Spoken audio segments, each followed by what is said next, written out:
এই mob violence, এই চাঁদাবাজি, এটা রোখার জন্যে আমাদের একটা সুষ্ঠু সুন্দর নির্বাচন দরকার। এবং এই নির্বাচনের মাধ্যম দিয়ে যদি আমরা ভালো সরকার গঠন করতে পারি, তাহলে আমরা এই 1 বছরের যে কষ্টটা, 1 বছরের যে লাভ ক্ষতিটা, 1 বছরের যে আমাদের পিছিয়ে যাওয়াটা, 1 বছরের যে সামনে এগোনোর যে রাস্তাগুলো তৈরি হয়েছে, এটা খুব সুন্দরভাবে প্রতিফলিত হবে এবং এই দেশটা সুন্দরভাবে চলবে। সরকার দেশটা ভালোই চালিয়েছে, একটু আইন শৃঙ্খলার সমস্যা হয়েছে, মানে দেশের তো পুলিশগুলো অচলের মতো অবস্থা, যার জন্যে চুরি ছিনতাইটা একটু বেড়েছে। আর দ্রব্যমূল্যের দাম প্রথমের দিকে কমলেও আবার যা ছিল তাই স্বাভাবিকে চলে গেছে আগের মতোই।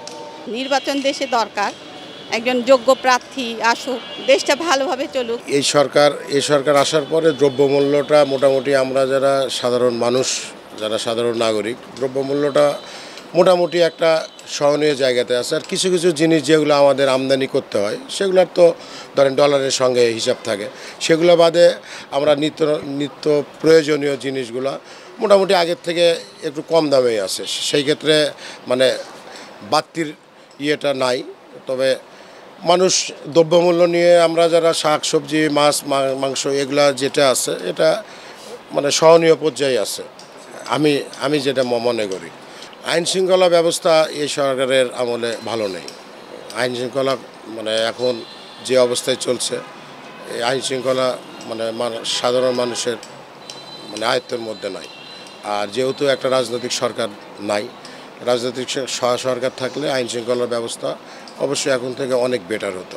মানুষ রাস্তাঘাটে নিরাপদে চলতে পারছে না, ছিনতাই, রাহাজানি বা সন্ত্রাসের শিকার হচ্ছে। সেক্ষেত্রে আইন শৃঙ্খলা পরিস্থিতির অবশ্যই উন্নতি আমরা আশা করি। সাধারণ জনগণ রাতে দিনে তার নিরাপদে রাস্তাঘাটে চলতে পারে।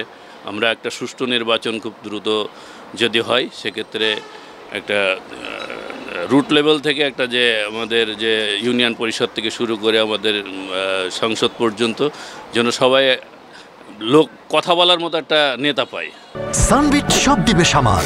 সানবিট ম্যাজিক প্রেস ডিশওয়াশিং এর মাথা ঘোরানো সলিউশন। ভালোই চলছে, খারাপ বলবো না, কিন্তু এই যে আমাদের এই গাড়ির বাবদে আগে লাগতো 300 টাকা ধরলে 2600 টাকা জরিমানা। তা আমরা দিনমজুরি এই 2600 টাকা পাবো করতে বলেন, আমাদের তো 2600 টাকা ইনকামই হয় না। তো এগুলো যদি একটু কমাতো খুব ভালো হতো আমাদের পক্ষে। আমাদের এই সরকার পতনের পর যে নতুন সরকার এসেছে, অনেক সুবিধা হয়েছে, তাতে আমরা মনে করেন নিরাপদভাবে চলাচল করতে পারি। এর আগে যে সরকার ছিল, এই সরকারে এতটা দুর্নীতি, এতটা হত্যা, এতটা ধর্ষণ, এতটা আমরা দেখি নাই। অন্তর্বর্তী সরকারের দেশ চালানো প্রথম অবস্থায় তো দেশে ভঙ্গের অবস্থা, সব কিছুই ছিল না। সেখান থেকে উনি ওনার ব্যক্তিগত যে ইমেজ ছিল গোটা পৃথিবীব্যাপী, সেই ইমেজটাকে কাজে লাগিয়ে উনি আস্তে আস্তে আস্তে আস্তে আস্তে আস্তে মোটামুটি একটা ব্যালেন্সে নিয়ে এসেছে আর কি। এখন বিশেষ করে অর্থনীতিটা উনি খুব শক্ত হাতে করেছেন। তারপরে আপনার আইন শৃঙ্খলাটা মোটামুটি এখন ব্যালেন্স এসছে। তারপরে সার্বিকভাবে উনি মোটামুটি 1 বছরের মধ্যে মোটামুটি সফল আর কি। এখন একটা ভোট নির্বাচিত সরকারের হাতে দিয়ে উনি হয়তো করতে যাচ্ছেন। সামনে ভোট হলে দেশের হয়তো রাজনৈতিক সরকারের আসলে হয়তো আরও ভালোভাবে এটা করতে পারবে।